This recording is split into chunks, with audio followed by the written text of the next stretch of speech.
Let's read.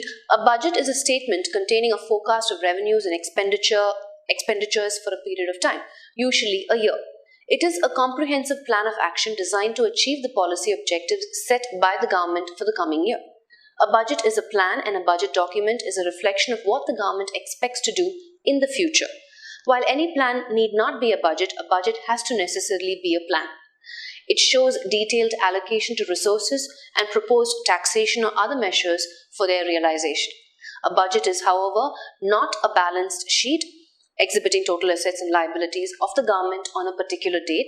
It is a financial blueprint for action and is therefore of great advantage to the government departments, legislatures and citizens. The budget of the government expresses its total activity in figures and the last line.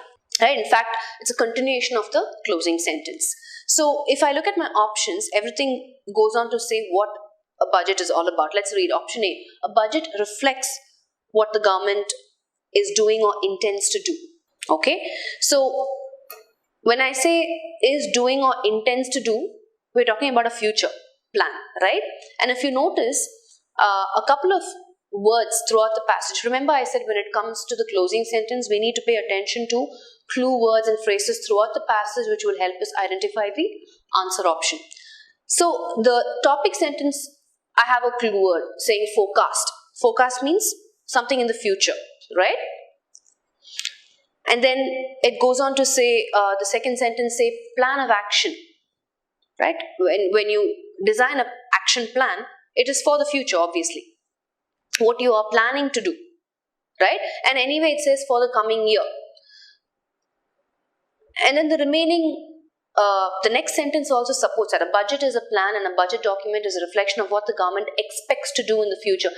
So this, particularly this phrase, right, goes ahead and completely supports option A. A budget reflects what the government is doing or intends to do.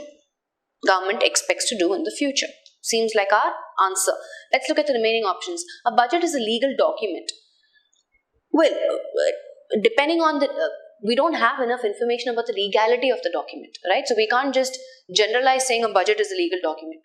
A budget can be for anything, right? So you can eliminate option B. Option C, a budget is a promise of the government to its people. No, a promise is a very strong word, right? And again, unrelated here. That's not the right word to explain or expand or define budget. Out.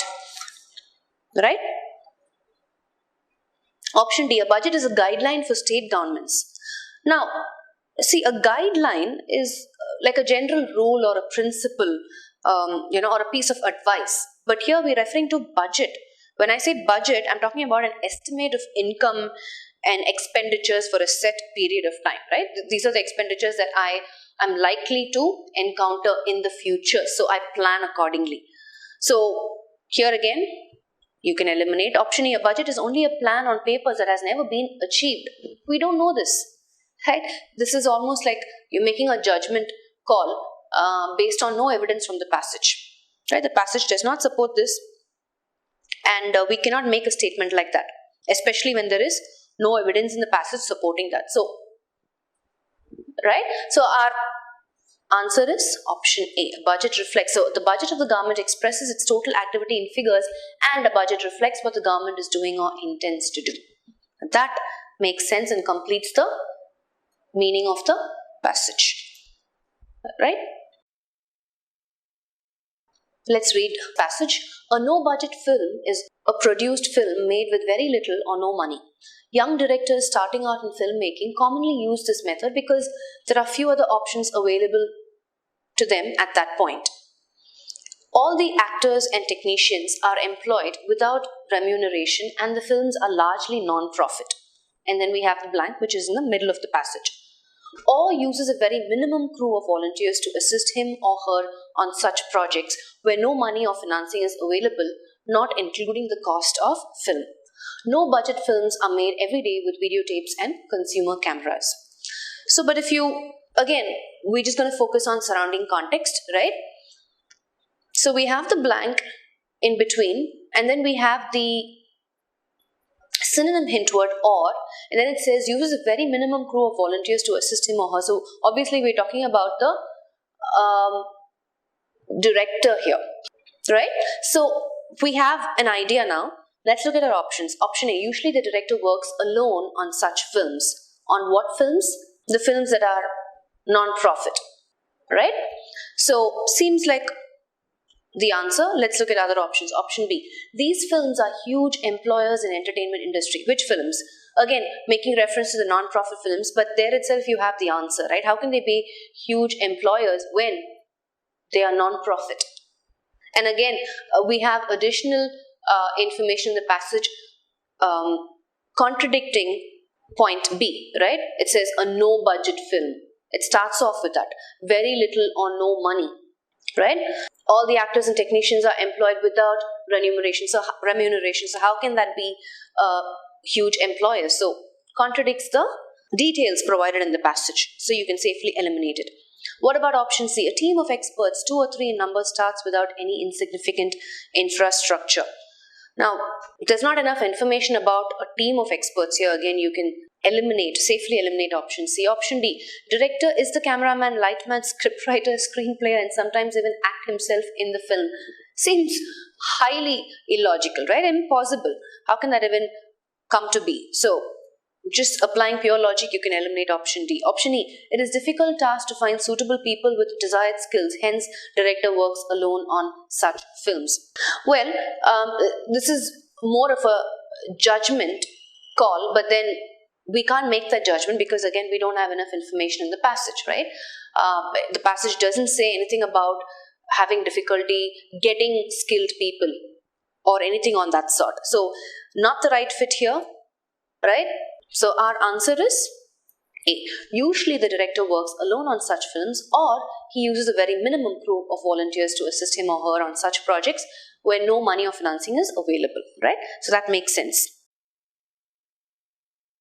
Let's read. Looking at the passage, we understand that the missing line or blank is the first line, right? The introductory line, the topic sentence. And then it starts off saying, but there is. So we're going to pay attention to the hint word but here, right? So, but there is in fact a vast difference, which means the preceding sentence, the topic sentence, has to be talking about saying that maybe there is some similarity, right?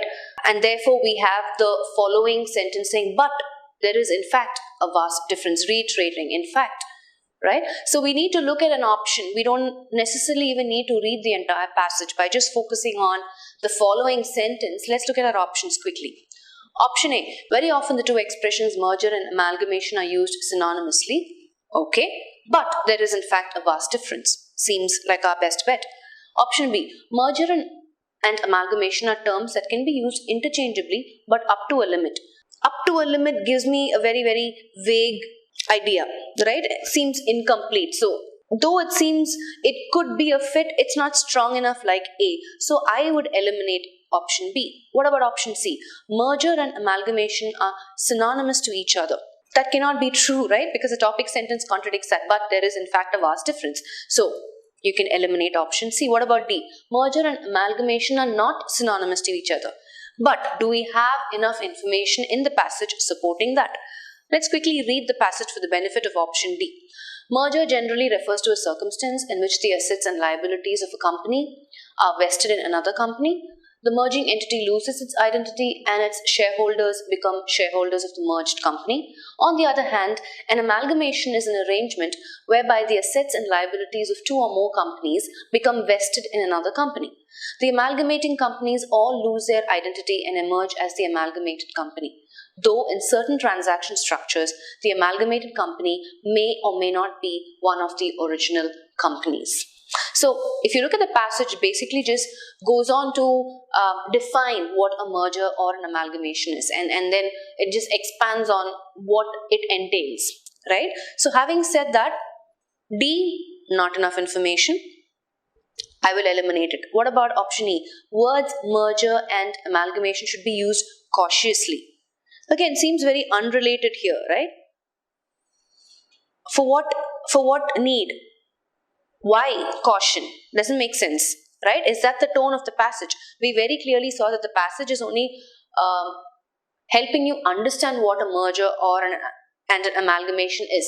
The intention is not to tell you that you need to approach it with caution. So again, I will eliminate option E. So the only option that rightly fits the blank and as a topic sentence for this context is option A. Very often, the two expressions merger and amalgamation are used synonymously, but there is in fact a vast difference, and then the passage goes on to explain what that difference is, right? So A is our answer for this passage. Let's read. ADB finances principally specific projects in the region. It may make loans to or invest in the projects concerned. It may also guarantee loans granted to the projects. Most of the loans granted are hard loans or tired loans. However, loans from special funds set aside by the ADB up to 10% of its paid up capital are granted under soft loan term, for which purpose it has set up a separate window known as the Asian Development Fund. Soft loans are normally granted to projects of high development priority, requiring longer periods of repayment with lower rates of interest. ADB, Asian Development Banks, normally finances foreign exchange cost of the project, and the loan is repayable in the currency in which it is made. India has been eligible for assistance both under the ADB and its soft loan window ADF, which we saw as Asian Development Fund. And then we have the blank. However, it has been getting large assistance under the ADB. Now, what we're going to do is we're just going to apply the simple strategy of focusing on surrounding context, which is the preceding sentence and the following sentence of the blank, right?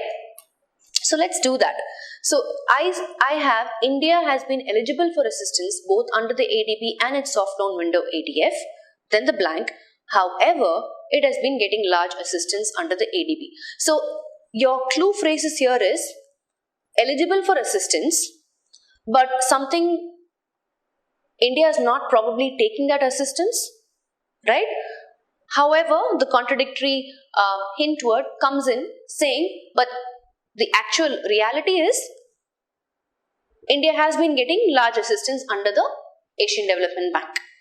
So are you following? So the blank needs a statement telling us or reiterating that it is probably not using the assistance given, right? Or rather, instead of, I would put it this way. I would say, though it's eligible for assistance, probably India, is not leaning towards that. The reality could be different, which is what it is getting assistance, right? The mention of however shows us that India is probably not favoring it, the assistance that ADB is providing, right? It's not for it, but it is getting it, right? Now let's look at our options. But India does not need any assistance from ADB. Now, the last line says that it is getting assistance, so you can quickly rule this out. What about option B? But India is not a member of ADB. Whether it's a member of ADB or not, we don't know because there's not enough information about that in the passage. Rule it out, right? Option C, but India is not interested in ADB aids. Again, the last line contradicts it. If it's not interested, then it shouldn't be getting the assistance that ADB is providing, right? So, but India has stayed away from the ADB. Seems like the right fit because it's eligible for assistance, but it's been staying away, which means it's leaning towards it. However, the reality is it's getting assistance, right? Seems like our best bet. Let's look at the last one. India is against ADB. Nowhere in the passage does it say that, right? That India is against. Very strong point here. Again, there is not enough supporting evidence in the passage, so let's go ahead and eliminate that. So our logical fit here is option D, right? India has been eligible for assistance, but it stayed away from the ADB. However, it has been getting large. So though it's stayed away from ADB, ADB is still kind of providing the support that India needs. Yeah? That makes sense. Following? So all we did here is not really pay attention to the entire passage. We only focused on surrounding context, which is the preceding line and the following line, and arrived at the answer. In the planned economy of India, foreign capital has been assigned a significant role, although it has been changing over time. In the earlier phase of planning, foreign capital was looked upon as a means to supplement domestic investment. Many concessions and incentives were given to foreign investors.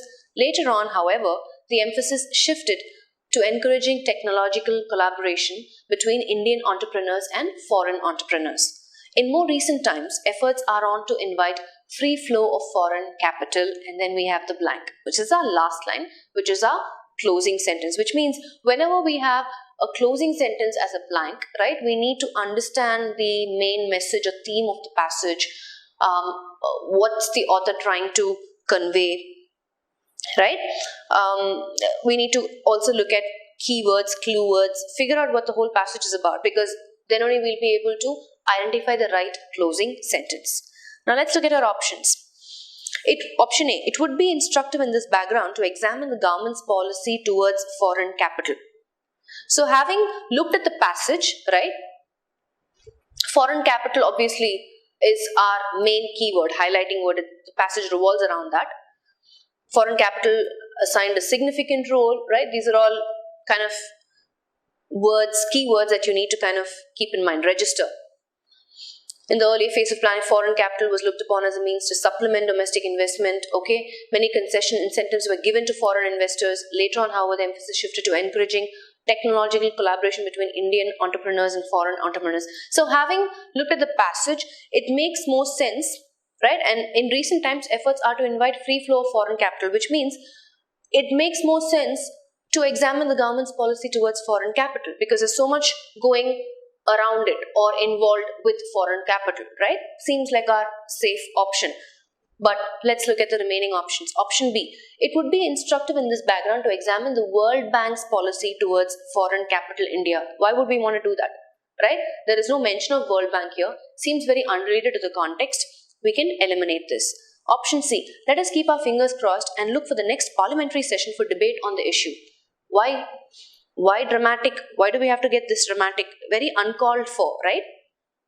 Why would you have to wait for the next parliamentary session for debate on the issue? Doesn't make sense. So we rule this out. Option D, issue of foreign capital is fragile and can be discussed only with relevant statistical figures in hand. This again seems uncalled for, because the first line is contradicting this, right? It says foreign capital has been assigned a significant role. So which means obviously it's not fragile. If it's fragile, why would it be assigned a significant role, right? First sentence, topic sentence contradicts option D, out. Option E, new changes are waiting in the line. Seems like a very generic statement, right? Not specifically related to the passage. Right? We don't know. How can we relate this to the passage? Seems like a very generic statement. So again, we can eliminate option E. Right? The only option that we can quickly relate to the context is, given the details that we have from the passage, it makes sense, it would be instructive in this background to examine the government's policy towards foreign capital, because there are a lot of efforts going around this, right? Option A.